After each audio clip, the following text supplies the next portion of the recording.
Good morning everybody and we are hoping it's a good morning. बहुत सी developments हैं जिसके बारे में बात करनी है and we have a lot of guests on the show today. At the same time ये बताना जरूरी है कि पाकिस्तान बड़े दो टोक अंदाज में दुनिया के सामने, आलमी बरादरी के सामने अपना मौक़िफ़ मुसलसल पेश कर रहा है, बारहा रख रहा है, ताकि कोई इब्हाम ना रहे, कोई कंफ्यूजन ना रहे और किसी के जहन में अगर कोई डाउट है तो वो भी खत्म हो जाए। सबसे पहले तो हम ये दुनिया को बतला रहे हैं कि आइए हम एक इंडिपेंडेंट इंक्वायरी के लिए तैयार बैठे हैं और किसी भी फोरम से करा लें। मतलब इंडिपेंडेंट इंक्वायरी जब हम कहते हैं तो हम साथ ये नहीं कहते कि जी इससे कराएं या उससे कराएं या ये हमारी दो चार चॉइसेस हैं। Anybody can do it as well. हम तो ये आगे बढ़ के ये भी कहेंगे इंडिया भारत जिससे मुतमईन है उससे करवा ले। चूंकि हम ये बारहा वाज़ेह कर चुके हैं कि हमारा इस वाक़े से कोई ताल्लुक नहीं है, अपने इंटरनल इश्यूज को हमारे पर थोपने की कोशिश ना करें। एट द सेम टाइम हम ये भी वाज़ेह कर रहे हैं कि अगर कोई मिस एडवेंचर किया गया तो कोई किसी गलत फहमी में ना रहे, क्योंकि हम आपसे ज़मीनी एतबार से भी बहुत छोटा मुल्क है और हम अपने दिफा के लिए फिर जब आखिरी हद तक जाएंगे तो खित्ते में बहुत नुकसान होगा। तो ये भी ऐसी कोई बात नहीं है जिसका कोई प्रेसिडेंस ना हो। तो ये भारत जो है बड़ी अच्छी तरह देख भी चुका है। हाउएवर जंगी जुनून में मुब्तला मोदी हुकूमत के तेवर जो हैं वो बज़ाहिर ठीक नहीं लग रहे। जंगी जुनून में मुब्तला भारत पाकिस्तानी सरहद से देहात जो हैं वो मुसलसल यही हो रहा है कि वो देहात जो है वो खाली कराना शुरू कर दिया उन्होंने। अच्छा, जिसमें हम आपको बता भी देते हैं कि भारी फौज ने सांबा, खटवा और अखनूर सेक्टर में मजीद देहात जो हैं वो खाली करवा लिए हैं। Obviously this is an indication of things to come. Narendra Modi ने पहले ही भारतीय फौज को पाकिस्तान के खिलाफ कार्रवाई के लिए फ्री हैंड दे दिया है। ये कुछ दिन पहले हमने आपको बताया था। LOC पर भारतीय इश्तियाल अंगेजी का पाक फौज भरपूर जवाब दे रही है और एक मुस्बत पेशरफ्त ये जरूर हुई है कि गैर मुल्की न्यूज एजेंसी के मुताबिक LOC पर जारी कशीदगी पर पाक भारत DGMOs की हॉटलाइन पर बातचीत हुई है। इससे पहले भी रहता था। लेकिन हम सोच रहे थे ना हर चीज रूटीन की खत्म कर दी है। ज़रा के मुताबिक पाकिस्तान और भारत के डायरेक्टर जनरल मिलिट्री ऑपरेशंस ने लाइन ऑफ कंट्रोल की खिलाफ वर्जियों के मामले पर बात की है। पाकिस्तान और भारत के दरमियान बढ़ती कशीदगी पर आलमी मंजरनामे में भी बेचैनी पाई जा रही है और दुनिया ही है जिसको इस वक्त इंटरवीन करना होगा, because that is very very important. पूरी दुनिया एक और जंग की मुतहम्मिल नहीं हो सकती, ये खित्ता नहीं एक जंग का मुतहम्मिल हो सकता। भारी नुकसान होगा, जाहिर है जंग का नुकसान तो होता ही है, हमें भी होगा उन्हें भी होगा, इसलिए इस वक्त सेंस प्रिवेल करनी चाहिए। कल एक बड़ी पेशरफ्त यह हुई है कि वजीर आजम शहबाज शरीफ से अमरीकी वजीर खारजा मार्को रूबियो का टेलीफोनिक राबता हुआ है। शहबाज शरीफ ने पहलगाम वाक़े से पाकिस्तान को जोड़ने की भारतीय कोशिशों को यकसर मुस्तरद कर दिया है और कहा है कि पाकिस्तान वाक़े की किसी भी फोरम पर गैर जानिबदाराना इन्वेस्टिगेशन के लिए, तहकीकात के लिए तैयार है। एक्चुअली अभी बात भी कर रहे थे, वजीर आजम ने जोर देकर कहा है कि अमरीका भारत पर दबाव डाले कि वो इश्तियाल अंगेज बयानात से गुरेज करे। और आपको ये भी बताएं कि दूसरी जानिब पाकिस्तान की सियासी और फौजी क़यादत भी जानती है कि मोदी का माजी ऐसा ही है जिस पर भरोसा नहीं किया जा सकता। पूरी एक हिस्ट्री है जो अगर आप देखें, जिसके बारे में हम जिक्र भी करते रहते हैं।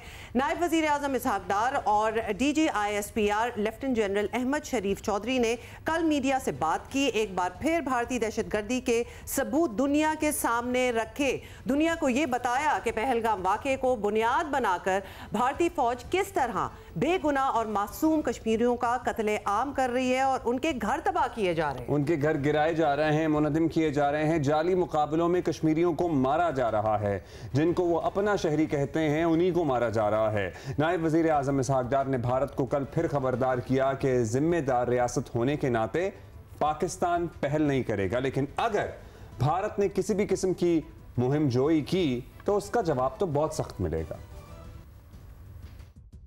Pakistan will not be the first one to resort to any escalating move. However, in case of any escalating move by the Indian side, we will respond very strongly. ये भी आपने सुन लिया। साथ आपको बताएं कि DG ISPR ने भी भारत पर दो टोक अंदाज में वाजे किया कि भारत ने तसादम का रास्ता चुना तो उसके बाद मामला किधर जाएगा ये पाकिस्तान तय करेगा। रेस्ट एश्योर्ड कि आपकी चाहे फौज है, चाहे फ़ज़ाइया है, चाहे नेवी है, चाहे बाकी तमाम दिफा से ताल्लुक़ रखने वाले इदारे हैं, वो हमा वक्त हर वक्त अपनी तैयारी में मसरूफ़ है. So we are everywhere all the time. We are ready and we are prepared to take on all sort of challenges. Military confrontation का रास्ता अगर उन्होंने चुनना है तो ये उनकी चॉइस है. आगे ये किधर जाता है ये फिर हमारी चॉइस है. So we are everywhere all the time. मुझे ये स्टेटमेंट बड़ी अच्छी लगी है. Very telling statement. उधर हुकूमत ने DG/ISI lieutenant general Mohammad Asim Malik को मुशीर कौमी सलामती का इजाफी चार्ज दे दिया है. DG/ISPR lieutenant general Ahmed Sharif Chaudhry ने भारत को किसी जंगी कार्रवाई से खबरदार करते हुए 2019 भी याद दिलाया और साफ कहा कि पाकिस्तान को आजमाने की गलती ना करें. You must have seen in the declaration of the National Security Council, the statement of the government of Pakistan that came last night also, that there will be decisive and assured actions. I will not go into the details, but rest assured, the people of Pakistan, with its full resolve, territorial integrity and sovereignty of Pakistan at all cost. हम आपको बार बार ये बता रहे हैं, हम पहले भी communicate करते रहे हैं कि हम तैयार हैं, आजमाना नहीं. 2019 में भी हमने ये बताया था कि we are ready. We are not the one who are going to initiate any aggression. We are a very responsible state and we'll always follow the path of reason and constructive engagement. But if they think that aggression is the path forward, our message is only this: we are ready, don't test it. अच्छा, ये हम reiterate बात ज़रूर करेंगे और बड़ी ज़बरदस्त lieutenant general साहब ने बात की है. इवन इन 2019 अगर हम चले जाएं तो हम एक एक्शन का रिएक्शन दे रहे थे. पहल कभी भी हमारी साइड से नहीं होती. तो अभी भी एग्जैक्टली वही सीन जो है वो रिपीट पे हमें नजर आ रहा है. अच्छा, अब ये हकीकत है कि हाउस एंड ऑर्डर करने के बजाय हर चीज पर वहां पे मतलब किसी कबूतर पे भी आंच आए तो उसका इल्जाम भी पाकिस्तान पे लगा देना. मतलब कितनी देर तक ये हो सकता है? Script now at the same time and people should and must now understand कि ये जो बीजेपी की सियासत है जिसके पीछे आरएसएस की आइडियोलॉजी कार फरमा है, जिसकी सियासत सिर्फ तकसीम पर मबनी है कि हिंदुओं और मुसलमानों को लड़ाई रखना है, तकसीम रखना है, डिवाइडेड रखना है. विद इन इंडिया की हम बात कर रहे हैं एंड आउटसाइड इंडिया अगर आलमी ताकतें भी देख लें, ममालिक देख लें, तो उनको भी अब ये गेम जो है ना इंडिया की लगता है कि वो समझ आ गई है. क्योंकि ये इस प्रोपेगेंडा पे वो नहीं मायल हो रहे, वो नहीं मान रहे. वो शेर आया वाली बात होगी ना कि हर बार तो ये नहीं हो सकता. तो क्योंकि ये एक रूटीन एक्सरसाइज हर 2-3 सालों बाद यही हो रहा है. खास तौर पे मोदी हुकूमत में हमने 100% यही देखा है होते हुए. बहुत ज्यादा रिपीट टेलीकास्ट है, बहुत ज्यादा रिपीट टेलीकास्ट तो दुनिया भी है. अब जानती है कि आपका अब शौक ही है कि कुछ हो आपके अंदर, आपकी अपनी इंटेलिजेंस लैप्सेस हो, आप खुद कंट्रोल नहीं कर पा रहे तो जल्दी से जी आप और अगर आपको ये लगता है कि कश्मीर में हमेशा के लिए अमन रहेगा और कश्मीरी जो हैं वो भूल जाएंगे कि आपने उनके साथ क्या किया है और ये मुतनाज़ इलाका नहीं है, तो ये भी आपकी गलतफहमी है. जब तक कश्मीरियों का मसला हल नहीं होगा, कश्मीर का मसला नहीं होगा, अक़वाम मुत्तहिदा की करारदादों के मुताबिक ये मसला चलता रहेगा. 1 साल बाद, 2 साल बाद, 3 साल बाद, 5 साल बाद कुछ ना कुछ ऐसा जरूर होगा, क्योंकि जो आप आज़ादी की जद्दोजहद है वो लोगों के अंदर से खत्म नहीं कर सकते. बेशक ऐसा ही है. अच्छा जी, बात हम करेंगे. हमें इस वक्त ज्वाइन किया राना सनाउल्लाह साहब ने, मुशीर वजीर आज़म है. राना साहब बताएं कि पाकिस्तान और भारत के दरमियान जो तनाव कम होने के बजाय हम यही देख रहे हैं कि बढ़ता ही चला जा रहा है. तो बहुत से ममालिक मुतहरिक हैं, ख़ास तौर पर अमरीका. आपकी भी अमरीकी हुकाम से मुलाकात हुई थी. वो इस तनाव का खात्मा किस तरह चाहते हैं और पाकिस्तान से क्या चाहते हैं या नहीं, आप जरा बताएं. देखिए, तनाव के बढ़ने की जो वजह है वो प्रोपेगेंडा है जो कि इंडियन मीडिया जो है वो तसलसल से जो है वो किए जा रहा है. वो यानी जंगी जुनून जो है उसको न सिर्फ पैदा करने की कोशिश की जा रही है, बल्कि उसमें दिन ब दिन जो है वो उनकी इन्वॉल्वमेंट जो है वो गहरी होती जा रही है. और यकीनन उसके पीछे जो है वो हिंदू लॉबी और वो अनासर हैं जिनको जो है वो मोदी की या गवर्नमेंट की सपोर्ट हासिल है। और इंडियन मीडिया को बाज़ लोग मोदी मीडिया के नाम से भी जो है वो जानते हैं या कहते हैं।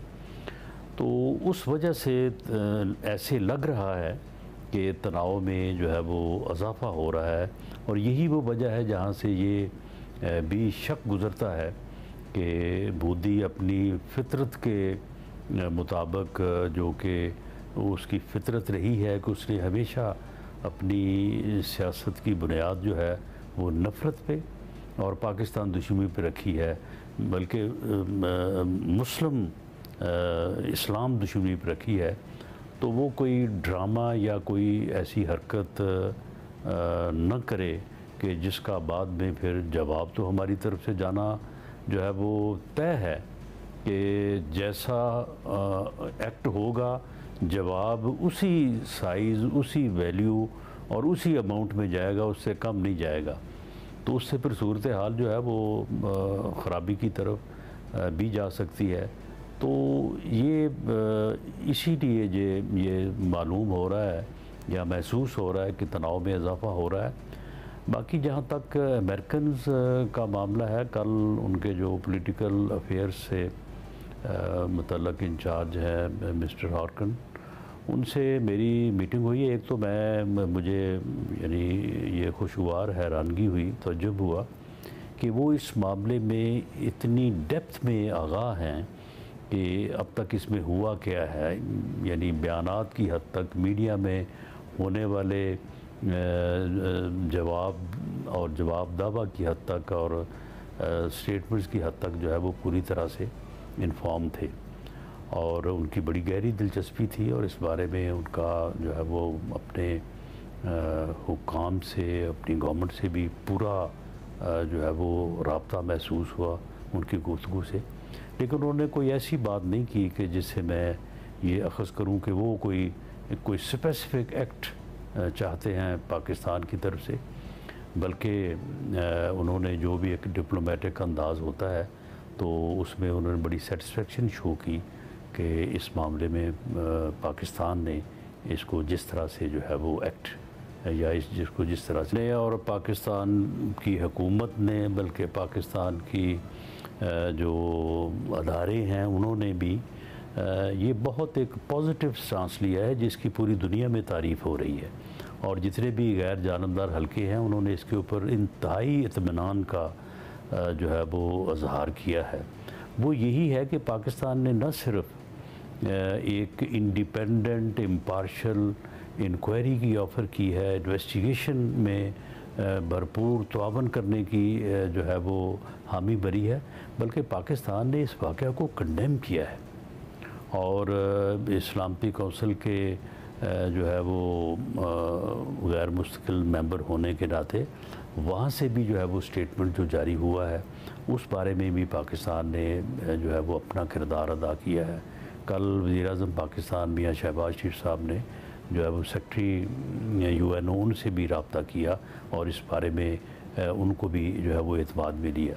तो पाकिस्तान का ये स्टांस जो है ये एक ज़िम्मेदार कौम और एक ज़िम्मेदार स्टेट के तौर पे जो है वो इंतहाई अप्रिशिएबल है और इसको पूरी दुनिया में सराहा गया है। और पाकिस्तान बिल्कुल तैयार है, कोई इन्वेस्टिगेशन हो, भले कोई इम्पार्शल थर्ड पार्टी इन्वेस्टिगेशन भी हो, और अगर इंडिया ये चाहे कि वो ख़ुद उनके लोग और हमारे लोग जो इस बारे में एक अपनी प्रोफेशनल अहमियत और स्किल रखते हैं, तो अगर उनके ऊपर मबनी भी अगर कोई इन्वेस्टिगेशन या कोई इंक्वायरी जो है वो की जानी मकसूद हो तो पाकिस्तान उसके लिए भी तैयार है।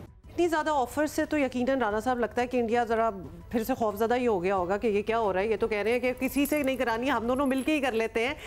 ऐसी ऑफर्स तो उन्होंने पहले कभी सुनी भी नहीं होंगी। राना साहब ये बताएं कि पाकिस्तान की जानिब से ऑब्वियसली ये बार बार कहा जा रहा है कि इंडिया बाज रहे, कोई ऐसी वैसी हरकत की तो फिर ऑब्वियसली भरपूर जवाब तो दिया जाएगा। फोर्सेस की तैयारियाँ भी पूरी नज़र आ रही हैं और उनको भी नज़र आ ही रही होंगी। तो इस सब के बाद हुकूमती हलकों में ये इत्मीनान है कि अब भारत कोई बेवकूफ़ी नहीं नहीं करेगा, या फिर ये इस तरह है कि वो बाज आने वाला नहीं? क्या सोच है? देखिए, दो एटमी मुल्कों के दरमियान जो जंग है उसका फैसला जिस तरह से लोग कहते हैं कि वो तो फिर दोनों की तबाही की सूरत ही होता है, इसमें जीत हार शायद जो है वो नहीं होती। तो फिर इस किस्म की जो है वो सूरत हाल में इन्वॉल्व होना जो है वो किसी भी जो है वो ज़ी शऊर या जो है वो सही सोच रखने वाले इंसान की, मुल्क की नहीं हो सकती।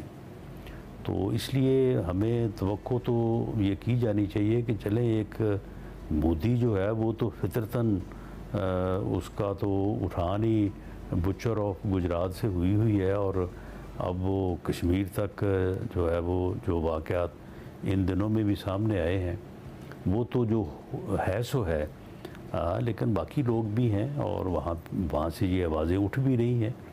तो इसलिए उम्मीद तो है कि सेंस प्रीवेल करेगी।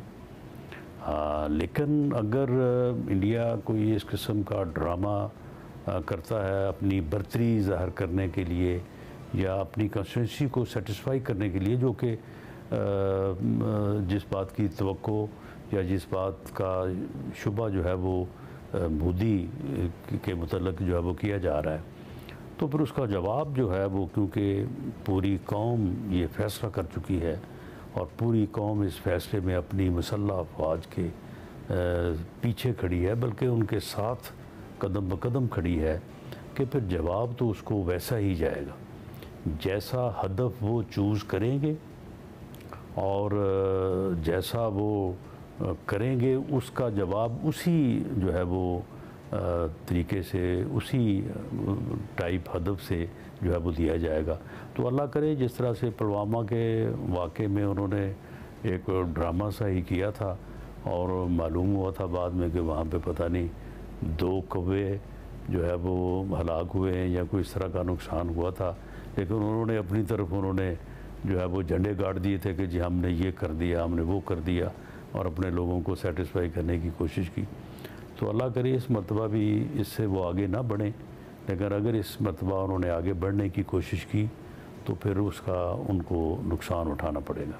नुकसान तो उठाना पड़ेगा। पाकिस्तान हमेशा बार बार ये बात कह रहा है कि आप आगे ना बढ़ें, क्योंकि अगर आप आगे बढ़े तो नुकसान होगा और नुकसान आपको तो उठाना पड़ेगा। फिर अल्टीमेटली बात आगे जाती है तो पूरे खित्ते का नुकसान होता है। राना साहब, इस माहौल में जो मुस्बत तरीन बात सामने आई है वो ये है कि हम सब मुत्तहिद हैं, सब जमातें, सियासी जमातें पर्टिकुलरली जो भी इख्तलाफ हो, सब एक पेज पर नज़र आ रही हैं, और स्पेशली तहरीक इंसाफ में भी कुछ लोग ये चाहते हैं और कुछ दीगर भी पार्टियाँ कि ऑल पार्टीज़ कॉन्फ्रेंस बुला लें, इत्तेहाद का ये पैगाम पूरी दुनिया को दिया जाए। इस बारे में कोई पेशरफ्त है, कुछ सोचा जा रहा है या अभी वक्त नहीं है?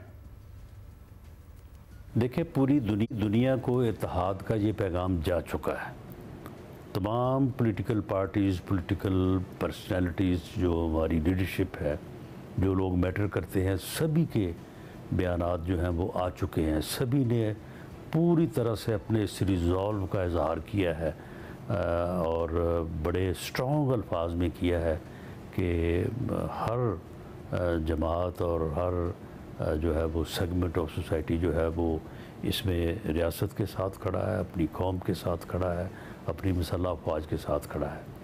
तो अब इसमें अगर आगे चल के ज़रूरत महसूस होती है कि ऑल पार्टीज़ कॉन्फ्रेंस की जाए या पार्लियामेंट का मुश्तरका इजलास बुलाया जाए या पार्लियामेंट में एक ब्रीफिंग सेशन जिसमें ऑल पार्टीज़ जो हैं वो शामिल हों, जिस तरह से पहले भी आपके इल्म में है कि वो एक हो चुकी है टेररिस्ट एक्टिविटीज़ के हवाले से।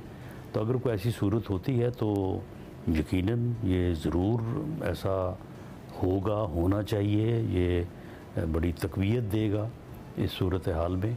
तो उसमें हमारी उम्मीद भी है और कोशिश भी ये होगी कि पीटीआई जो है वो शामिल हो। इससे पहले भी जब पार्लियामेंट में वो ब्रीफिंग सेशन हुआ तो हमने कोशिश की थी, लेकिन बहरहाल उस वक्त ये ना हो सका। तो अब आने वाले वक्त में अगर कोई ऐसा मौका आता है तो मुझे तो पूरी उम्मीद है कि तमाम जमातें जो है उसमें अपना जी सर्टनली आपको उम्मीद है, हमें यकीन है कि तमाम जमातें हम आवाज़ हैं इस मौजू पे, इस इशू पे। जब पाकिस्तान की सलामती और दिफा की बात आती है तो फिर हमारा कोई पॉलिटिकल डिफरेंस नहीं है, फिर सिर्फ सबसे पहले पाकिस्तान है, Which is actually the beauty of Pakistan as well.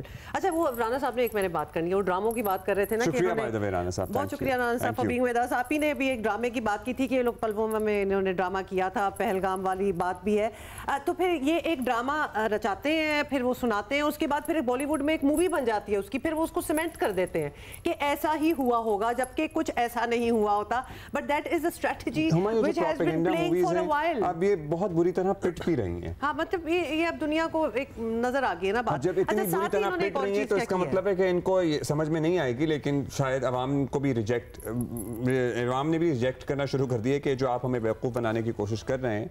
नहीं, उसके बाद फिर पहले बोलते हैं, फिर बताते हैं, और उसके बाद एक साल गुजरता है और एक मूवी बन जाती है, और फिर वो कहते हैं अब मूवी बन गई, अब ऐसा ही हुआ। कुछ ऐसा नहीं हुआ होता। अच्छा, साथ साथ तकलीफ और भी हो रही है ना, तो इंडिया ने जी आपको बता दें कि क्या किया, पाकिस्तानी न्यूज़ चैनल्स के बाद हमारे बहुत से जो टॉप स्टार्स हैं जो बहुत ही लव्ड हैं across the region, India, Pakistan, Bangladesh, you name them, उन अदाकारों के सोशल मीडिया अकाउंट्स भी ब्लॉक करना शुरू कर दिए। मतलब दैट इज सच अ पेटी थिंग टू डू। मतलब माहिरा खान का क्या लेना देना ब्लॉक हो गया, सज्जल अली का हो गया, इकरा अजीज का हो गया, बिलाल अब्बास खान का हो गया, हानिया आमिर जो कि डार्लिंग अली जफर इंडिया में भी सब उन्हें बहुत पसंद करते हैं, चाहते हैं, उनका भी हो गया, अली जफर का हो गया, इमरान अब्बास का हो गया, आतिफ असलम का हुआ नहीं हुआ अभी तक। बहुत से, अब हम इतने नहीं ले रहे, ऑलमोस्ट मतलब जो हमारा टॉप टियर चल रहा है, और इतना टॉप टियर ना भी हो, लेकिन उन्होंने कहा कि नहीं, अब हम आपको ये भी नहीं देखने देंगे। क्या हासिल होगा? अच्छा, इसके अगेंस्ट तो इंडिया में भी हो रही है कि भाई हेलो, हमें ड्रामा तो देखने दो ना, हम तो अगली किस देखनी थी, हमने आपने बंद कर दिया। कहते हैं ना, दुश्मनी भी किसी से हो तो वो दुश्मन आला ज़र्फ होना चाहिए। इस तरह की पेटी हरकतें अगर दुश्मन करेगा ना तो फिर वो वाली फीलिंग आती है। ठीक है, अभी हमारे पास और फवाद खान के सोशल्स खुले हुए हैं, बच गए, चलें ठीक है, ये क्यों नहीं किया, बंद करें इसके पीछे क्या स्ट्रैटेजी है। हम अभी ब्रेक लेंगे, ब्रेक के बाद कुछ और खबरें हैं जो हम आपको मेन डेस्क से ज्वाइन करेंगे, एंड सिचुएशन रूम से भी बहुत कुछ लाइव होगा। अच्छा, अहम बात यह है कि आज मई भी है और आज आलमी यौम मजदूर भी है, और हमारे यहाँ आज भी बड़े तल्ख हालात हैं मजदूरों के।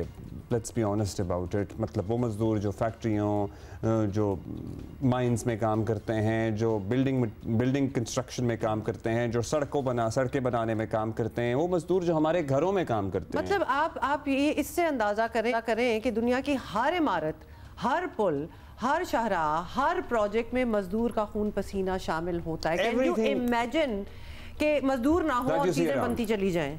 It doesn't happen like that। मतलब कोई नया प्रोजेक्ट हो, कोई पुराना प्रोजेक्ट हो, कोई मेट्रो लग रही हो, कुछ भी हो रहा हो, मजदूर आर द वंस। कोई बाग बन रहा हो, कोई पौधे लग रहे हो, कोई दरख्त लगाए जा रहे हो, कुछ भी हो रहा हो। यकम मई को यौम मजदूर मनाने का मकसद ना सिर्फ मजदूरों की खिदमात को खिराज तहसीन पेश करना है, बल्कि इनके हकूक़ का तहफ़्फ़ुज़ भी यकीनी बनाना है।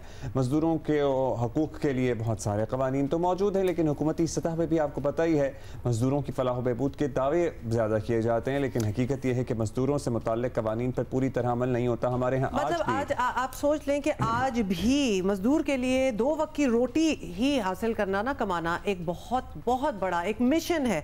और इस बार यौम मजदूर का थीम भी आपको बता दें, social justice and work safety and health of workers.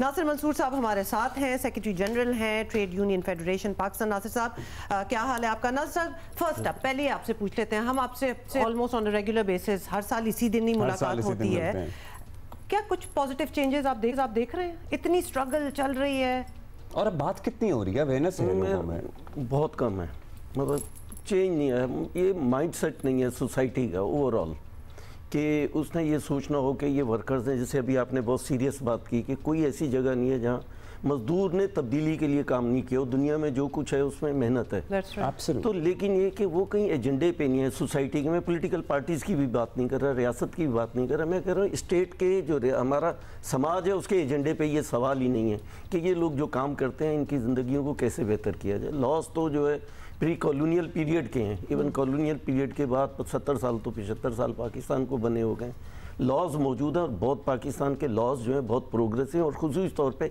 Sindh के लॉज जो हैं बहुत प्रोग्रेसिव हैं, लेकिन इम्प्लीमेंटेशन जो है उसके ऊपर ज़ीरो है। That is a big issue. माशरा भी तो हमारा कसूर है। मजदूर मतलब लोग मजदूरों के हकूक़ की बात करते हैं, ज़्यादातर फैक्ट्रियों में काम करने वाले आ जाते हैं जहन में, या फिर बिल्डिंग कंस्ट्रक्शन में जो लोग काम कर रहे होते हैं, मगर हमारी ही बिल्डिंगों में गार्ड खड़े हैं, पियोन्स हैं, ऑफिस बॉयज़ हैं, इसके अलावा हमारे घरों में काम करने वाली ख़वातीन हैं, हमारे ड्राइवर्स हैं, हमारे चौकीदार हैं, ये सारे भी तमाम वर्कर्स हैं, तमाम। और ये तो कहीं रजिस्टर्ड भी नहीं है। नहीं, रजिस्टर्ड हों या ना, कुछ चीज़ें बुनियादी राइट्स हैं उनके।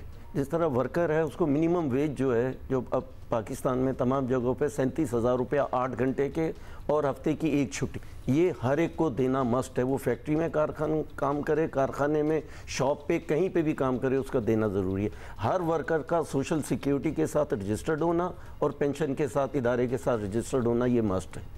तो बाकी चीज़ें जो फैक्ट्री के वर्कर्स हैं उनको फिर ये कि यूनियन साजी का राइट है, वो हर 3-2 साल के बाद कलेक्टिव बार्गेनिंग करते हैं, उसका राइट है। उनको फिर बोनस है, फिर जो जितना एक इदारा कमाता है उसका 5% उनके अंदर हर साल डिस्ट्रीब्यूट करने का है। ये सारी चीज़ें फिर जो इदारे हैं उनके हिसाब से है। हम ये नहीं करते, यकीनन बात सारी यही हो रही है कि हम ये नहीं करते। ऐसे मुल्क हैं जो करते हैं? हाँ, बहुत सारे मुल्क हैं। मतलब ये कि जहाँ जहाँ मैं ये समझता हूँ कि मज़दूरों की यूनियनाइजेशन है, जहाँ ट्रेड यूनियन है, वहाँ पर जितनी डेंसिटी ज़्यादा है यूनियन साजी की, उतने वर्कर्स प्रोटेक्टेड भी हैं और इंडस्ट्री भी फ्लोरिश करती है। एक तो यूनियन साजी को बड़ा लोग डाउन अपॉन किया जाता है ना, हमारे यहाँ तो मालिकान इनसिक्योर हो जाते हैं। 0.5% वर्कर यूनियनाइज हैं। पाकिस्तान के अंदर 8.5 करोड़ वर्कफोर्स है, उसमें 0.5% वर्कर्स यूनियनाइज हैं। ये पूरे खित्ते में अफगानिस्तान के बाद सबसे कम है और यही ख़तरनाक सिचुएशन है। पाकिस्तान ने ILO के कन्वेंशन साइन किए हुए हैं, पाकिस्तान को GSP प्लस मिला हुआ है, पाकिस्तान रिकॉर्ड है। बेरोजगारी इतनी है और लोग डर जाते हैं, इसलिए जब कोई यूनियन बनाने की कोशिश करे या उसको कहा जाता है, और द सेम टाइम उसके खिलाफ इस तरह भी बात की जाती है कि यूनियन बाजी कर रहे हैं। नहीं, मैं आप बताइए, ये 69 और 71, 72 के बाद से इधर टोटल डिक्लाइन है। मैं जब आपको कह रहा हूँ 0.5 का मतलब यूनियनाइजेशन है ही नहीं। प्राइवेट सेक्टर में यूनियनाइजेशन है ही नहीं, तो फिर क्या यूनियनाइजेशन कोई करेगा? ये पब्लिक सेक्टर के बाज़ इदारों में इन्होंने एक मिथ क्रिएट कर दिया हुआ है, एक्चुअल ऐसा नहीं है। बात ये कि अगर वर्कर्स हैं, एक फैक्ट्री में 3,000 वर्कर है, उनके कोई इश्यूज़ हैं, एक एक आदमी जाके बात नहीं कर सकता। आप उनको कलेक्टिव बार्गेनिंग का राइट देते हैं, वो जाके बात करता है। तो ये एक जो भी किसी भी मुल्क के अंदर जमहूरियत क्यों कायम होती है? जमहूरियत की बुनियादी जो इंडस्ट्रियलाइजेशन है, ये उससे है। इंडस्ट्रियलाइजेशन में वर्कर्स उसका एक काउंटर पार्ट है, सोशल काउंटर पार्ट है। आप उसको तंजीम साजी का राइट नहीं देते। आप देखिए चैम्बर ऑफ कॉमर्स बनाते हैं, आप जो एसोसिएशन मालिकान की बनाते हैं, सब इदारे अपनी अपनी एसोसिएशन। वर्कर्स को ये राइट नहीं है, हालांकि आइन के अंदर ये उनको राइट मिला हुआ है, ये राइट देने को तैयार नहीं है। अच्छा बताएं, why are we not held accountable so far? मतलब अगर 0.5% ही चल रहा है काम, there are big industries here. है, बहुत तल्ख बात है, लेकिन बात यह है कि पाकिस्तान की तमाम पॉलिटिकल पार्टी, रियासती इदारे, ये बिल्कुल इनका एक किस्म का होली अलायंस है कैपिटल के साथ। और मैं अब अगर आप निकलते हैं, we treated as a terrorist, honestly speaking. मैं अभी बहुत सारी बातें नहीं कर सकता, बिल्कुल हमको दहशतगर्द के तौर पे समझा जाता है कि हम कहेंगे कि मिनिमम वेज दो फैक्ट्री में, वो कहते हैं आप इंडिया और बांग्लादेश के लिए काम कर रहे हैं, आपकी कॉम्पिटिटिवनेस हमारी ख़त्म कर। मतलब सारी चीज़ें वर्कर की वेज, वर्कर्स के राइट पे आके खड़ी हो जाती हैं। बाकी सारी चीज़ें भूल जाते हैं। हम ये कहते हैं अगर आपको बिजली सस्ती नहीं मिल रही, आपको गवर्नमेंट फैसिलिटी नहीं देती, इंटरनेशनल ब्रांड्स नहीं देते, हम आपके साथ मिल के लड़ने को तैयार हैं इस राइट्स के लिए। लेकिन हम आके वो हमारी बात नहीं सुनते, वर्कर्स के ऊपर ही अटैक होता है। ये एक ख़तरनाक बात है इस मुल्क के अंदर। मैं बार बार अक्सर ये कहता हूँ, जब भी आता हूँ मैं ये कहता हूँ, अगर आप चैनलाइज नहीं करने देंगे प्रोसेस में, जो लॉ का ड्यू प्रोसेस नहीं मानेंगे, तो when injustice become a law then resistance become a duty. Law कानूनियत के नतीजे में लोग मुज़ाहमत करेंगे, फिर हम भी नहीं रोक सकेंगे। चेंज किस तरह आएगा? चेंज ये कि ये जैसे ट्राईपार्टाइट मैकेनिज्म है, मतलब सैफ फरीकी है, उसमें बैठते हैं मालिकान जो एग्रीड करके जाते हैं, जो लॉज के अंदर ये सबसे डेमोक्रेटिक लॉज हैं, जो लेबर लॉज हैं सबसे डेमोक्रेटिक हैं, इसलिए कि हुकूमत के नुमाइंदे, वर्कर्स के नुमाइंदे और मालिकान के नुमाइंदे बैठ के वो लॉज बनाते हैं, फिर जाके लेजिस्लेशन उस पर होती है। इस पर भी जब अमल दरामद नहीं करते, ये हमारी एक्सपेक्टेशन से बहुत कम होता है, ये मिनिमम वो होता है, लेकिन उन पर भी इम्प्लीमेंट नहीं है, उन पर भी इम्प्लीमेंट नहीं होता। तो नहीं करेंगे तो लोगों के पास क्या रास्ता है? मैं आपको यकीन से ये कह रहा हूं कि 70% वर्कर्स जो हैं अभी नौजवान हैं, 35 साल से नीचे एज के हैं, रिवॉल्ट है, लोगों में गुस्सा है, ना बिजली है, ना पानी है, ना हॉस्पिटल है, ना ट्रांसपोर्ट है, कोई फैसिलिटी नहीं है। जब नहीं है तो फ्रस्ट्रेशन है, और फ्रस्ट्रेशन जो है मैं आपको बताऊं फाशिज्म को जन्म देती है, फिर फाशिस्ट टेंडेंसीज जन्म देंगी। सब अपना हिस्सा तो डालें ना कम से कम। आपके इर्द गिर्द अब हमारे अंडर जो लोग काम करते हैं, हम तो ये मेक श्योर कर सकते हैं कि हम उन्हें तनख्वाह दें, हम कहीं से आगाज करें। आप जो हमें देख रहे हैं, आपके इर्द गिर्द जो अंडर आपके लोग काम करते हैं, आप मेक श्योर करें कि आप उनके ड्यूटी आवर्स के मुनासिबत से करना चाहूँगा। देखिए, एक तो ये हम कर रहे हैं, जो फैक्ट्रियों कारखानों में जो औरतें काम करती हैं, कारगाहों में, उनके साथ जो हरासमेंट का इशू है, और उनको वो बहुत खतरनाक हद तक बढ़ गया, इसलिए कि गुर्बत है और वो मजबूर है, सोसाइटी से लोग निकल पे काम करने की वजह वो फैक्ट्रियों कारखानों में जाते हैं, तो जो रवैये उनके साथ रखे जाते हैं वो इतने ख़तरनाक है कि वो बेचारी इसको नॉर्मल समझते हैं, जो औरतें हैं, और जो लोग उसके लिए निकलने की कोई बात करता है उनको इबरत का निशान बना दिया जाता है। ये बहुत बड़ा इशू है। दूसरा, औरतों को डिसीजन मेकिंग में, ट्रेड यूनियन में और इदारों में उनको लेना बहुत इंपॉर्टेंट है। आज एक कॉन्फ्रेंस हो रही है इस्लामाबाद में, उसमें हम सब देख रहे हैं, उस कॉन्फ्रेंस एक भी औरत नहीं है। ILO उसको कर रहा है, NIRC कर रही है, लेकिन औरत की रिप्रेजेंटेशन नहीं है। एक बड़ी कुव्वत के साथ औरत निकली है। आप ये देखिए, पिछले 25-30 साल की सारी मूवमेंट्स में उन मूवमेंट्स को औरतों ने लीड की है। होम बेस वर्कर्स का इशू है, लेडी वर्कर्स का इशू है, उकाड़े के वर्कर्स का इशू, जगह पे औरत जो है विजिबल है और वो लड़ रही है, और उन्हीं को जो है उनकी रिप्रेजेंटेशन बड़ी कंपाउंडेड ये सारी प्रॉब्लम्स है। मतलब ये एक प्रॉब्लम नहीं है, इसके अंदर इतनी मल्टी प्रॉब्लम्स है। नासिर साहब बहुत शुक्रिया, आप हमेशा तवज्जो दिलाते हैं इस बात पे, लेकिन ये बात सिर्फ एक ही दिन तक ना महदूद रह जाए। दूसरा ये है कि in your own capacity, honest about it, ये रह जाती है बात एक ही दिन तक। लेकिन Abdullah, in your own capacity अगर आपको ये बात हर्ट की है ना, अजीब लगी है, तो be fair to your own staff, मतलब वहां से पहल करें। So that's all we can say. Situation room हर लम्हा बदलती सूरत हाल से मुताल्लिक आपको आगाह रखे हुए हैं, और सिचुएशन बहुत हौसला अफजा नहीं है। जिस खतरे का इजहार किया जा रहा था, मंगल की शब को वफाकी वजीर इत्तलात आए और उन्होंने बताया कि अगले 24 से 36 घंटे अहम हैं। कल रात जब उनसे गुफ्तगू की गई तब भी उन्होंने कहा कि सिचुएशन वैसी ही है, और जो बॉर्डर के आसपास और लाइन ऑफ कंट्रोल के इर्द गिर्द जो मूवमेंट्स नजर आ रही हैं हमें, बॉर्डर के उस पार भी, और हमारी भी तैयारी मुकम्मल है। उस पार तो खास तौर पे, क्योंकि पिछले घंटे में सिचुएशन रूम में बता भी रहे थे, उस पर तो उन्होंने जो इर्द गिर्द के बॉर्डर के इर्द गिर्द जो गांव हैं, देहात हैं, वो खाली करवाना शुरू कर दिया। Obviously these are all indicators, इन इंडिकेटर, क्योंकि बातचीत तो वो हमसे करना नहीं चाहते, तो ये इंडिकेटर्स ही है ना जिनसे हमें पता चलेगा कि what they are up to. वरना हमारी तरफ से जितनी भी पेशकश गई है कि लेट्स इन्वेस्टिगेट इट टुगेदर, वो उस पे कोई जवाब नहीं आया, मतलब नो रिप्लाई एट ऑल। लेकिन आलमी बिरादरी को इंटरवीन करना पड़ेगा। ये खित्ते के 2 एटमी मुमालिक हैं, दीज आर 2 न्यूक्लियर पावर्स जो कि जंग के दहाने पे खड़ी हुई हैं। ये बात कहना आसान है, मतलब लफाजी शायद आसान है, लेकिन ये इमेजिन कीजिए कि असरात क्या हो सकते हैं इसके दोनों ममालिक पे और खित्ते पे और अल्टीमेटली पूरी दुनिया पे। बेशक, इसीलिए दुनिया को भी बड़ा इन्वेस्टेड होना चाहिए, and has to step up and help us get over with this. So Hamid Mir साहब, सीनियर साहब, हामिद मीर साहब हमारे साथ हैं, he needs no introduction। Mir साहब, गुज़िश्ता दिनों में आप पाकिस्तान से बाहर थे, आम पाकिस्तानियों, इंडियन से भी मिले होंगे डेफिनेटली, और उन लोगों से भी जो आलमी सतह पर बाअसर माने जाते हैं, उनसे भी आपकी मुलाकात होगी। तो क्या पाक भारत सिचुएशन जो है उस पर दुनिया में परेशानी है, क्या थॉट्स हैं, जरा हमारे साथ शेयर करें।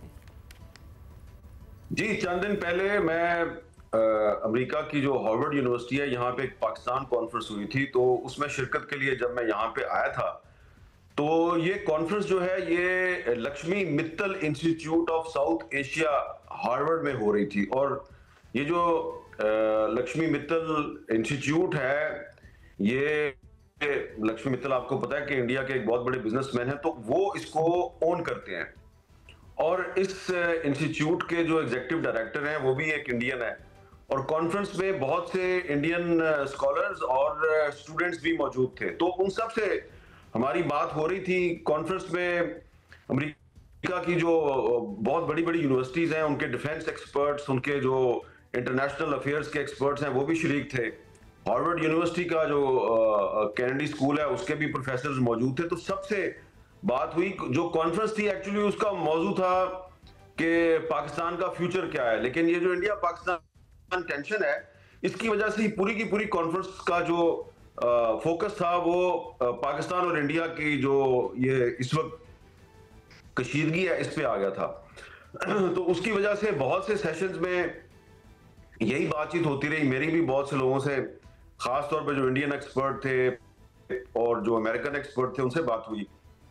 तो देखें, ये जो इस वक्त सिचुएशन है ना, इसको अगर जो इंटरनेशनल एक्सपर्ट्स हैं और जो अमेरिकन, इंडियन, पाकिस्तानी, उनकी नजर से देखें ऑब्जेक्टिवली, पहली दफा इंडिया को पाकिस्तान के खिलाफ अमेरिका की मुकम्मल हमायत नजर नहीं आ रही। पहले होता था ना कि आपको याद होगा कारगिल ऑपरेशन हुआ, या उसके बाद इंडियन पार्लियामेंट पे अटैक हुआ, फिर मुंबई अटैक थे, और इसी तरह पुलवामा का अटैक था। तो अमेरिका जो है वो मुकम्मल तौर पे इंडिया के पीछे खड़ा था। इस मर्तबा ऐसी सिचुएशन नजर नहीं आ रही। यूनाइटेड नेशंस जो है वो भी हमें न्यूट्रल नजर आ रही है। अमेरिकन प्रेसिडेंट डोनाल्ड ट्रंप जो हैं, उन्होंने अगर इस सिचुएशन पे बात की तो पाकिस्तान के हक में भी बात की और इंडिया के हक में भी बात, और कहा जी कि आप रेस्ट्रेंट का मुजाहरा करें। और इसी तरह जो इजराइल है, जिसके बारे में एक तासुर है कि वो इंडिया का इत्तेहादी है, तो यहां पर जो हमारी गुफ्तगू हुई, लोगों को कह रहे थे जी इजराइल इज ऑलरेडी ऑक्युपाइड, वो पैलेस्टाइन में बहुत ज्यादा ऑक्युपाइड है और उस पर पहले ही बहुत तनकीद हो रही है, वो भी खुलकर इंडिया का साथ नहीं देगा। इसी तरह जो यूरोप है वो भी आपको ऐसा लग रहा है कि डिप्लोमेटिकली वो न्यूट्रल हैं। अब ये वो इंडिया के ट्रेडिशनल एलाइज थे, अमेरिका था, इसी तरह इजराइल था, यूरोप था, तो ये आपको इस वक्त न्यूट्रल नजर आ रहे हैं। एक और बहुत बड़ा इत्तेहादी था इंडिया का, रशिया जो है वो भी बिल्कुल न्यूट्रल है। वो भी पाकिस्तान और इंडिया से कह रहा है जी कि आप जंग से गुरेज करें। अब इसके मुकाबले पे अगर हम पाकिस्तान की पोजीशन को देखें तो चाइना जो है वो खुलकर पाकिस्तान को सपोर्ट कर रहा है। तो यहां पर जो सिचुएशन बन रही है, जो कुछ साल पहले इंडिया का और अमेरिका का एक डिफेंस कोऑपरेशन का एग्रीमेंट हुआ था, अगर उसको सामने रखें तो अमेरिका को हम इंडिया का एक इत्तेहादी कह सकते हैं, लेकिन इस वक्त अमेरिका हमें इंडिया के पीछे खड़ा हुआ नजर नहीं आ रहा। जबकि जो पाकिस्तान का एक रवायती इत्तेहादी है, ट्रेडिशनल एलाय चाइना, वो पाकिस्तान के पीछे खड़ा है। तो यहां पर जो लोगों से हमारी गुफ्तगू हुई तो उसमें यही नजर आया कि पाकिस्तान जो है उसकी पोजीशन जो है इस मर्तबा काफी मजबूत है, और जो इंडिया है वो डिप्लोमेटिक आइसोलेशन का शिकार है। इंडिया, आपको ये एहसास हो रहा है कि मतलब जो सूरत हाल है उसको देखते हुए कि इंडिया डिप्लोमेटिक आइसोलेशन का शिकार है, लेकिन भारतीय हुकूमत के इक़दाम देखें मीर साहब, तो भारतीय मीडिया का शोर, भारतीय फौज की हरकतें, ये सब सर्टनली इशारा देती हैं कि वो जंगी माहौल बना रहने को अपने मफाद में देखते हैं। दे सूट्स देम। अब उन्हें टेंशन कम करने में कोई इंटरेस्ट नहीं है, चाहे दुनिया उनका साथ दे रही हो या ना दे रही हो, दे या ना दे। इस तरह की पॉलिसी से क्या लगता है आपको, बीजेपी की सरकार, मोदी सरकार क्या हासिल करना चाहते हैं? ऐसी भी क्या सियासी मजबूरी है? वो इतनी टर्म सर्व कर चुके हैं, वो अपनी जंग की लेगेसी छोड़ के जाना चाहेंगे? देखिए, जैसा कि मैंने आपको पहले भी बताया कि मोदी की जो हुकूमत है उसको इंटरनेशनल लेवल पर यह तवक्को थी कि ये जो पहलगाम का अटैक है इसके बाद दहशतगर्दी के नाम पर दुनिया उनके पीछे खड़ी होगी, लेकिन दुनिया उनके साथ खड़ी नजर नहीं आ रही। यहां तक कि आपने देखा कि एक farmer assistant secretary of state for south Asia है रॉबन राफेल, उन्होंने बहुत वाज़ेह तौर पे ये कहा कि ये कैसा पहलगाम अटैक है कि अटैक के 5 मिनट के अंदर अंदर इंडिया ने दावा कर दिया कि उनको पता है ये हमला किसने किया। तो इसमें जो मोदी गवर्नमेंट की जो जल्दबाजी है, उसकी वजह से उनको डिप्लोमेटिकली बहुत नुकसान हुआ है और उनको इतनी ज्यादा इंटरनेशनल लेवल पर हमायत हासिल नहीं है। दूसरी बात यह है कि खुद इंडिया के अंदर कुछ डिफेंस एक्सपर्ट ऐसे हैं जो ये कह रहे हैं जी कि पाकिस्तान की जो एयरफोर्स है उसको इंडिया की एयरफोर्स पर प्रोफेशनली बर्तरी हासिल है।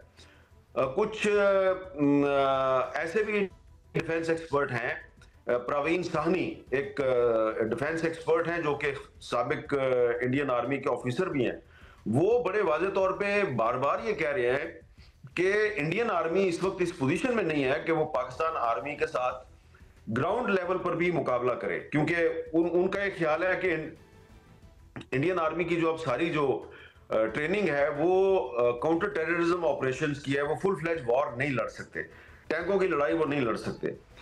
तो इंडिया को अंदर से भी काफी तनकीद का सामना है और बाहर से भी उसको सपोर्ट नहीं मिल रही। तो इसलिए फिर मोदी साहब जो है उन्होंने एक वॉर हिस्टेरिया क्रिएट किया है और वो ये कोशिश कर रहे हैं कि इंडियन मीडिया के जरिए कुछ बहुत ज्यादा जोशीले बयानात के जरिए, नफरत अंगेज प्रोपेगेंडे के जरिए ऐसी सूरत हाल पैदा करें कि लोग ये समझेंगे कि इंडिया को बहुत इखलाकी बर्तरी हासिल है। लेकिन इस वक्त इंडिया की पोजीशन एक ऐसे रंगबाज गुंडे की है जो बार बार आस्तीनें चढ़ाकर और गला फाड़ फाड़ के पाकिस्तान के खिलाफ बड़के तो लगा रहा है, लेकिन साथ ही साथ वो टेढ़ी आंख से आसपास देखता है यार कि कोई हमारे अंदर बीच बचाव कराने वाला भी हो, कहीं वाकई मुझे पाकिस्तान से लड़ाई ना लड़नी पड़ जाए तो मुझे तो बड़ी मुश्किल हो जाएगी। तो वो जो एक रंगबाज गुंडे की बड़कबाजी है वो देखें और मोदी साहब की पॉलिसी देखें तो आपको ज्यादा फर्क नजर नहीं। बड़ा एक एंटी हीरो टाइप आपने एक नक्शा जो है वो खींचा है। मीर साहब ये भी बताएं कि इस पूरे मामले में पाकिस्तान तो ऑब्वियसली बड़ी वाज़े पोजीशन लिए बैठा है कि जो होगा उसका जवाब दिया जाएगा और ईंट का जवाब जो है वो पत्थर होगा। बात यहाँ तक पहुँच जाने के बावजूद अमेरिका और अक़वाम मुत्तहिदा टेंशन कम कराने के लिए मुतहर्रिक नज़र नहीं आ रहे। मतलब हमें ये लग रहा है कि इतना बड़ा खित्ता है साउथ एशिया, मतलब almost the most populated part of the world है, तो ये उनकी कोई सुन नहीं रहा या वहाँ भी कोई रेस्ट ऑफ द वर्ल्ड में इतनी टेंशन नहीं है? जिस तरह कि डोनाल्ड ट्रंप का एक इनिशियल बयान था जिनमें उन्होंने कहा था कि they will resolve it amongst themselves, तो क्या उसके बाद कुछ हलचल हमें नजर आई? हमें उसके बाद हलचल नजर आई, लेकिन वो हम क्या उस इनिशियल पे चले जाएं कि मतलब किसी को कोई सुन नहीं, उनकी कोई सुन नहीं रहा, इंडिया की कोई सुन नहीं रहा, क्या हो रहा है? नहीं, असल में देखें ना कि इस वक्त अमेरिका का पाकिस्तान में एक बिजनेस इंटरेस्ट है। जैसा कि आपने पिछले दिनों देखा कि पाकिस्तान के जो फाइनेंस मिनिस्टर हैं औरंगजेब साहब, वो 10-12 दिन तक वॉशिंगटन डीसी में world bank, IMF, American state department और दीगर जो आलमी मालियाती इदारे हैं उनके नुमाइंदों के साथ मुलाकातें करते रहे और उन्होंने हमें हार्वर्ड में ये बताया कि जो अमेरिकी स्टेट डिपार्टमेंट के साथ उनकी जो गुफ्तगू हुई है तो वो पाकिस्तान में जो मिनरल्स के जो ज़खायर हैं तो उसमें अमेरिका बड़े पैमाने पर इन्वेस्टमेंट करना चाहता है। तो अमेरिका को पाकिस्तान में इन्वेस्टमेंट अपॉर्चुनिटीज जो है वो नजर आ रही हैं और दूसरी तरफ बहुत सी जो अमेरिका की मल्टीनेशनल कंपनीज हैं उनका इंडिया में भी काफी बिजनेस इंटरेस्ट है, उन्होंने वहां बहुत इन्वेस्टमेंट की हुई है। तो अमेरिकन मल्टीनेशनल कंपनीज और अमेरिकन गवर्नमेंट जो है वो तो बिल्कुल ये चाहेगी कि पाकिस्तान और इंडिया में लड़ाई ना हो, क्योंकि लड़ाई की सूरत में उनकी जो इन्वेस्टमेंट है, उनके जो फ्यूचर प्लान्स हैं उन पे असर पड़ता है। तो इसीलिए वो कोशिश कर रहे हैं कि पाकिस्तान और इंडिया में लड़ाई की सूरत हाल जो है ये खत्म हो जाए। और इस सिलसिले में जो सऊदी अरब के फॉरेन मिनिस्टर शहजादा फैसल बिन फरहान की जो कोशिशें हैं वो बड़ी अहम है। वो जो उनकी जो कोशिशें हैं, उन्होंने इंडिया के फॉरेन मिनिस्टर से भी बात की है, पाकिस्तान के फॉरेन मिनिस्टर से भी बात किया है, तो उसके पीछे भी आपको ये यकीन रखना चाहिए कि अमेरिका की तायद और हमायत उनको हासिल है। बल्कि बहुत सी जो अरब लीग कंट्रीज और OIC कंट्रीज की जो हुकूमतें हैं वो भी सऊदी हुकूमत को इनकरेज कर रही हैं कि वो पाकिस्तान और इंडिया के दरमियान सुलह की कोशिश करें। तो अब देखें ना कि इंडिया का इंटरेस्ट जो है वो गल्फ कंट्रीज में भी है। लाखों की तादाद में लोग जो है वो सऊदी अरब और बहुत से गल्फ कंट्रीज में काम करते हैं। अगर जंग की सूरत हाल पैदा होती है तो वहां गल्फ कंट्रीज में जो पाकिस्तानी हैं और इंडियंस हैं वो बहुत सी जगहों पर इकट्ठे काम करते हैं। आप एयरलाइन पे जब सफर करते हैं किसी भी गल्फ कंट्री की एयरलाइन में, तो आपको उसमें इंडियन भी नजर आते हैं, पाकिस्तानी भी नजर आते हैं। आप कतर के या यूएई के एयरपोर्ट पे उतरते हैं, जब आप ग्राउंड स्टाफ को देखते हैं उसमें आपको इंडियन भी नजर आते हैं, पाकिस्तानी भी नजर आते हैं। तो अगर इंडिया और पाकिस्तान की लड़ाई हो जाएगी तो इसका असर जो है वो सिर्फ इंडिया और पाकिस्तान पे नहीं पड़ेगा, पूरे मिडिल ईस्ट पे इसका असर पड़ेगा, जहां पे लाखों की तादाद में इंडियन और पाकिस्तानी जो हैं वो इकट्ठे काम करते हैं। यूरोप और अमेरिका में पाकिस्तानी जो हैं वो इकट्ठे बहुत सी कंपनियों में काम करते हैं। अब देखिए ना, जैसा कि मैंने आपको पहले बताया कि हार्वर्ड यूनिवर्सिटी में जो कॉन्फ्रेंस हुई थी, पाकिस्तान कॉन्फ्रेंस, तो उस पर वहां जो इंडियन हैं वो बड़े उस पर नाराज थे और उन्होंने मुजाहरा किया कि ये पाकिस्तान कॉन्फ्रेंस नहीं होनी चाहिए। तो अब हार्वर्ड यूनिवर्सिटी की मैनेजमेंट कहती है, अभी आप कौन होते हैं, हम तो ट्रंप की बात नहीं सुन रहे, हम तो ट्रंप को इजाजत नहीं दे रहे कि वो हार्वर्ड यूनिवर्सिटी के अंदरूनी मामलात में मुदाखलत करे। तो ये इंडियन गवर्नमेंट जो है ये हमें डिक्टेट करने की कोशिश कैसे कर सकती है? तो अगर ये सूरत हाल अमेरिका में पैदा हो सकती है तो ये मिडिल ईस्ट के बहुत से कंट्रीज में भी पैदा होगी। इसलिए सऊदी अरब और बहुत से जो मिडिल ईस्टर्न कंट्रीज हैं वो कोशिश कर रहे हैं कि पाकिस्तान और इंडिया के दरमियान जंग ना हो। और इसीलिए जो मेरी इंटरेक्शंस हैं बहुत से अमेरिकन ऑफिशियल्स के साथ और बहुत से जो पाकिस्तानी और अमेरिकन प्रोफेसर हैं जो हमें हार्वर्ड में मिले और बाद में न्यूयॉर्क में भी मिले, वो उनके साथ जो मेरी गुफ्तगू हुई, मुझे तो यही लगता है कि ये अल्टीमेटली सूरत हाल समझ जाएगी। बहुत शुक्रिया आपका हामिद मीर साहब। इसी पे बात करेंगे आगे चलकर। अब्दुल बासित साहब हमारे साथ मौजूद हैं, भारत में पाकिस्तान के साबिक हाई कमिश्नर हैं। बहुत शुक्रिया अब्दुल बासित साहब। अब्दुल बासित साहब, पाकिस्तान और भारत के दरमियान जो हालात बन चुके हैं सबके सामने हैं, बड़ा हसास वक्त है, बड़े संगीन खतरात लाहक हैं। ऐसे में भारतीय अफवाज की शरारतें, LOC पर खिलाफ वर्जी भी चल रही है, भारतीय हुकूमत के सख्त बयानात का सिलसिला भी रुक नहीं रहा है। अब इंडिया इटसेल्फ टेंशन ख़त्म करने में ही अपना फ़ायदा क्यों देखता है और ये चला जा रहा है सिलसिला? ये तासर क्यों है कि मोदी सरकार, ये बीजेपी की हुकूमत ऐसा ही माहौल चलते रहना देखना चाहती है? जी, क्योंकि देखिए ना, मोदी सरकार जब आई तो इसी नारे पे आई, हिंदुत्व के नारे पे आई, मुसलमानों को और हिंदुओं को डिवाइड करने के नारे पे आई, एंटी कश्मीर के नारे पे आई, एंटी पाकिस्तान के नारे पे आई। तो ये एक पैटर्न है जो कि चल रहा है पिछले 10-11 सालों से। तो मेरा नहीं ख्याल कि मोदी साहब जो हैं वो सीरियस हैं पीस में, क्योंकि हमारा शुरू में ख्याल था जब 2014 में ये आए थे कि शायद ये कश्मीर के मामले को हल कर लें, तनाज़े को। इसलिए हमने उस वक्त जो हमारे प्राइम मिनिस्टर थे नवाज शरीफ, इनकी इनॉग्रेशन भी हमने अटेंड की। लेकिन बाद में बिल्कुल वाज़े होता गया कि ये बिल्कुल जम्मू और कश्मीर को एक तरफा तौर पे हल करना चाहते हैं और मुसलमानों को, जो भारत का मुसलमान है, उसको डिफेंसिव पे रखना चाहते हैं। अभी देखिए ना, वहाँ पे वक्फ जो अमेंडमेंट कानून आया उसमें तमाम भारतीय मुसलमान सरापा एहतजाज थे, लेकिन इस ये जो है पहलगाम का वाक़े ने वो एहतजाज भी ख़त्म कर दिया। इसी तरह इनको ये बहाना भी मिल गया कि हम जो मकबूजा जम्मू और कश्मीर में लोग हैं उन पे मज़ीद क्रैक डाउन करें। हज़ारों की तादाद में लोगों को गिरफ़्तार कर लिया गया है, बहुत से घरों को मुनहदिम कर दिया गया है। इसी तरह एक और उनका मौका मिल गया कि इंडस वाटर ट्रीटी को भी इन अबेंस में रख लें, हालांकि कोई ऐसी शिक्ल इंटरनेशनल कानून में भी नहीं है टू पुट एनी ट्रीटी इन अबेंस। तो ये सारे वो काम हैं जो कि मोदी साहब इस मामले में कर रहे हैं। अच्छा अब्दुल बासित साहब, इन हालात में आलमी ताकतों और इदारों की पोजीशन जो है वो बड़ी अहम है। अमेरिका, चीन, रूस, अक़वाम मुत्तहिदा सब कह तो रहे हैं कि टेंशन कम की जाए, लेकिन अमली तौर पर कुछ नहीं। तो क्या ये मुल्क और इदारे अमली तौर पर कुछ कर नहीं सकते, करना नहीं चाहते? क्या पोजीशन है उनकी? हम प्रेसिडेंट ट्रंप से तवक्को नहीं रख सकते कि वो कि जब पहली दफ़े वो आए थे और 2016 में जो पुलवामा का वाक़या हुआ था और उसके बाद बालाकोट का, तो माइक पॉम्पियो जो उस वक्त सेक्रेटरी थे, उन्होंने एक इम्पॉर्टेंट रोल प्ले किया था। लेकिन इस वक्त जो हैं हालात दुनिया के मुख्तलिफ हैं। जहाँ तक चाइना का ताल्लुक़ है, उनके अपने ताल्लुकात भी भारत के साथ उस नोयत के नहीं हैं। लेकिन जिस तरह आपने बिल्कुल दुरुस्त कहा कि सब लोग यही कह रहे हैं कि एस्केलेट ना हो, रेस्ट्रेंट का मुजाहरा करें। लेकिन दुनिया ये भी जानती है कि अब मोदी साहब, चूँकि वो कहते हैं ना, लुआब अपने दाम में सयाद आ गया, तो वही बात है कि एक उन्होंने टेम्पलेट अपना डेवलप किया है, और अभी बिहार में भी जो तकरीर उन्होंने की उसमें यही पाकिस्तान को धमकियां दी। फिर मन की बात जो उनका रेडियो पे खिताब होता है हर माह, उसमें भी यही बातें दोहराई। तो अब वो फंस से गए हैं, उनको भारत कोई ना कोई एक्शन तो लेना ही है। अब वो डिपेंड करता है कितना सीरियस एक्शन होगा, किस स्केल पे होगा, पाकिस्तान में कितना डैमेज होगा, क्या वो ऐसे रिमोट एरियाज़ में होगा, फिर वो क्या फाइटर्स अपने इस्तेमाल करेंगे, मिसाइल्स का इस्तेमाल करेंगे, वॉरशिप्स का इस्तेमाल करेंगे, और फिर पाकिस्तान किस तरह उसको, पहले तो यह किस तरह उसको थ्वार्ट करता है या कितना डैमेज होता है हमें, फिर उसके बाद हमारी रिटेलिएशन क्या होती है। तो अब ये जो है मामला एक मैं समझता हूँ कि कशीदा रहेगा जब तक कि भारत कोई अस्करी इक़दाम नहीं ले लेता।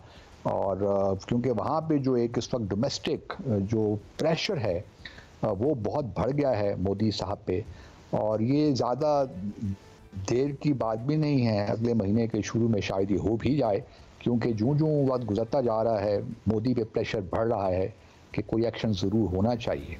प्रेशर जाहिर है जैसे गोदी मीडिया कहा जाता है उसके वॉर हिस्टीरिया की वजह से भी बड़ा है, और ये अपने ही प्रेशर के दबाव तले दब गए हैं। लेकिन ये और ये अब्दुल बासित साहब आपने जो टेम्पलेट वाली बात की है ना, ये वाकई उन्होंने एक टेम्पलेट बना ली है मोदी ने, क्योंकि हर कुछ साल बाद ये इसी टेम्पलेट के तहत एक और कारनामा अंजाम मगर कमाल लोग हैं कि हर दफा उस पर यकीन करते हैं। इसीलिए तो अब दुनिया नहीं उस तरह इन्वेस्ट हो रही, दुनिया नहीं कर रही, लेकिन अपनी उनके यहाँ लोकल कितनी ऑडियंस से मुत्तफिक है वो तो जाहिर है हमारे सामने ही है। अब्दुल्ला साहब, पहलगाम पर इंडिया के पाकिस्तान पर इल्ज़ामात आज की तारीख तक एज वी स्पीक इल्ज़ामात ही हैं। इसका हम तो कह रहे हैं बारहा कुछ सबूत दें, हम तफ्तीश में मदद करेंगे, हम आपका साथ देंगे, किसी इंटरनेशनल इदारे से करा लें। भारतीय मीडिया तफ्तीशी इदारों की कार्रवाई देखें तो वो इन वाक़यात में मुसलमान कनेक्शंस तलाश करने की पहले दिन से, पहले घंटे, पहले मिनट से कोशिश कर रहे हैं। ये मुसलमान दुश्मनी ये भी उस टेम्पलेट का हिस्सा है, ये भारत का मुस्तकिल फीचर नहीं बन गई है अब? बिल्कुल है, क्योंकि देखिए जो टू नेशन थ्योरी को अगर आप देखिए ना, तो ये एक्चुअली जो सावरकर हैं, जो हिंदुत्व के बानी हैं, उनका दिया हुआ आइडिया है। पहली बार उन्होंने 2023 में एक पैम्फलेट लिखा था जिसमें उन्होंने ये कहा था कि जो मुसलमान और ईसाई हैं जो ख़ास तौर पे, उनको हम यहाँ भारत में रहने नहीं देंगे। हम इनको, अगर इन्होंने यहाँ भारत में रहना है तो इन्होंने जो हिंदुओं का कल्चर है उसको तस्लीम करना है, उसको अपनाना है, और अपने आप को हिंदू मुस्लिम कहना है या हिंदू क्रिश्चियन कहना है। इंटरेस्टिंग। पीएसएल की अब हम बात कर लेते हैं। पीएसएल 10 में इस्लामाबाद यूनाइटेड को हुई पहली शिकस्त। आपको पता है ना, लाहौर कलंदर के हाथों। यस, ये बात है, लाहौर कलंदर्स ने मतलब उड़ा के रख दिया। And I am so happy. कोई छोटी मोटी शिकस्त नहीं थी, 88 रन के बड़े मार्जिन से हराया है, और लाहौर कलंदर ने इस्लामाबाद यूनाइटेड को। पहले बैटिंग करते हुए लाहौर कलंदर ने 6 विकेटों पर 209 रन बनाए। फखर जमान मतलब लाठी चार्ज कर रहे थे, 44 रन थे उनके। सिकंदर रजा ने 39 बनाए, सैम बिलिंग्स ने 38 बनाए। 210 रन के ताक़ुब में इस्लामाबाद यूनाइटेड के बैटर्स पूरी टीम जो थी ना वो 121 रन्स बनाकर आउट होगी, पूरी team, which was actually quite unusual to watch, क्योंकि आपको पता है पॉइंट्स टेबल पे डिस्पाइट दिस डिफीट अभी भी नंबर 1 पे इस्लामाबाद ही है। हारिस और शाहीन ने T20 करियर की 300 विकेटें भी इसी के साथ, कल की विकेटों के साथ हासिल की हैं। एक ओवर में 2-2 विकेटें ले रहे थे लड़के। मेरा बड़ा ही मूड था कि चूंकि वीकेंड पे मैं और अब्दुल्ला भी गए हुए थे। I am not too sure about Abdullah though, लेकिन मेरा तो एक मैजिक और वाइब जो है ना वो रह गई है वहाँ लाहौर कलंदर की टीम पे। तो I am going to take the credit for the win. Thank you. अच्छा, इस पता के साथ ही लाहौर कलंदर्स पॉइंट्स टेबल में दूसरे नंबर पर आ गई है। इस्लामाबाद बदस्तूर पहले नंबर पर है, क्वेटा तीसरे और कराची चौथे नंबर पर है। मतलब कल की क्रिकेट देखने का और मुल्तान सुल्तान आखिरी में, बाय द वे। हाँ, अली दीन है ना, वो भी राना साहब के साथ खड़े थे। मुझे लगता है उन्होंने भी लाहौर कलंदर का साथ देने का फैसला कर लिया। मेरा ख्याल लग रहा था कि वो इंतजार में थे कि अच्छा जी, राष्ट्रदीप भाई हमारे साथ मौजूद हैं। राष्ट्र भाई, मतलब लाहौर और भट्टी साहब भी हमारे साथ हैं, अब्दुल माजिद भट्टी साहब भी हमारे साथ मौजूद हैं। उनसे कुछ ये तो बातें करेंगे, लेकिन साथ ही कोच की तलाश चल रही थी ना, उसका भी पूछेंगे। राष्ट्र भाई, कल का मैच देखा आपने? It was really entertaining. जो एंटरटेनमेंट एलिमेंट ऑफ पीएसएल या इस तरह की लीग से जुड़ा है ना, वो भरपूर मिल रहा था। अस्सलाम वालेकुम। बिल्कुल, पहली इनिंग्स अगर देखते हैं उसमें बहुत एंटरटेनमेंट मिली है, स्पेशली सिकंदर रजा जिस तरह से खेल रहे हैं, बॉलिंग बैटिंग दोनों में। कल थोड़ी हैरत भी हुई प्लेइंग 11 देख के इस्लामाबाद यूनाइटेड की कि 5 चेंजेस की उन्होंने प्रीवियस गेम से, जो कि मेन प्लेयर थे। इनके 2 प्लेयर्स रन कर रहे थे टॉप ऑर्डर से, साहबजादा फरहान 246 रन है, 196 रन थे मनरो के। मनरो नहीं खेले कल, तो बड़ा हैरत हुई। और आदम को इन्होंने प्लेइंग 11 में लेके आए और मोहम्मद नवाज नहीं खेले और सलमान इरशाद पिछला मैच खेले थे वो नहीं खेले, मेरिडेथ नहीं खेले। तो बहुत सारी चेंजेस शायद इस वजह से की उन्होंने कि वो 5 मैचेस जीते में एक मैच में हम चांस ले लेते हैं, आजम को भी चांस दे देते हैं और हैदर अली को ऊपर खिला लेते हैं। एक्सपेरिमेंट किया उन्होंने जो कि नाकाम हुआ पूरी और हार भी जाएंगे तो फर्क नहीं पड़ेगा। हाँ, इसलिए किया होगा बिकॉज उनको फर्क नहीं पड़ता। नहीं, फर्क बिल्कुल नहीं पड़ता, इस वजह से उन्होंने किया। लेकिन ज्यादा ना करें क्योंकि ये अगर दूसरे से तीसरे पे चले गए तो मुश्किल हो जाती है। नंबर 1 नंबर 2 पे चांसेस ज्यादा होते हैं आपको प्लेज ऑफ में कि फाइनल में जाने के लिए। लेकिन बहुत अच्छी कारकर्दगी लाहौर कलंदर की। एक दफा फिर 2 टीम पीछे से बिहाइंड से आ रही है, एक लाहौर कलंदर थे कोयटा ग्लैडिएटर। कल लाहौर के कभी कभार हमें लगता है कि हारिस रऊफ अच्छी बॉलिंग नहीं करते, कभी ऐसे करते कि डेनिस लिली आ गए। वो कल आउटस्टैंडिंग उन्होंने एक्सपेल किया है जिसपे पूरी टीम को ढेर कर दिया एक तरह से उन्होंने। लेकिन अच्छी जो बात नजर आ रही है एक प्लेयर की वो है सिकंदर रजा, जो कि लास्ट ईयर मेरे ख्याल से इतना अच्छा नहीं खेल रहे थे। अभी 8 विकेट ले चुके हैं, 6.66 की इकॉनमी रेट है और 150 180 का उनका स्ट्राइक रेट है बैटिंग में। तो वो एक फोकल पॉइंट है इस वक्त लाहौर कलंदर के सभी प्लेयर्स हैं। लेकिन उन्होंने जिस तरह से परफॉर्मेंस दी है, डेरल मिचेल है, उसके अलावा बिलिंग्स हैं, फखर जमान खुद है, फिर उसके बाद बॉलिंग में अगर आ जाते हैं आसिफ आफरीदी, यही ज्यादा है लेकिन वो बहुत अच्छी बॉलिंग कर रहे हैं। तो लाहौर कलंदर्स बेहतर तरीके से प्लेइंग 11 अपनी उतारी और खेले और जीते। तो जो 2 साल ये नाकामियां मिली हैं मेरे ख्याल से आप इनको थोड़ा सा हौसला जरूर हुआ होगा कल के मैच से कि वो ये टूर्नामेंट ये अच्छा 2 साल नाकामियां मिली लेकिन एट द सेम टाइम उनके वही कप्तान रहे, उनकी स्ट्रैटेजी वही रही। ये भी तो देखने की बात है ना कि बड़े साबिर लोग हैं। शुरू में आपको याद है कैसे ये मुसलसल सीजन बाय सीजन नाकाम होते थे, लेकिन फिर सीजन बाय सीजन जीते भी।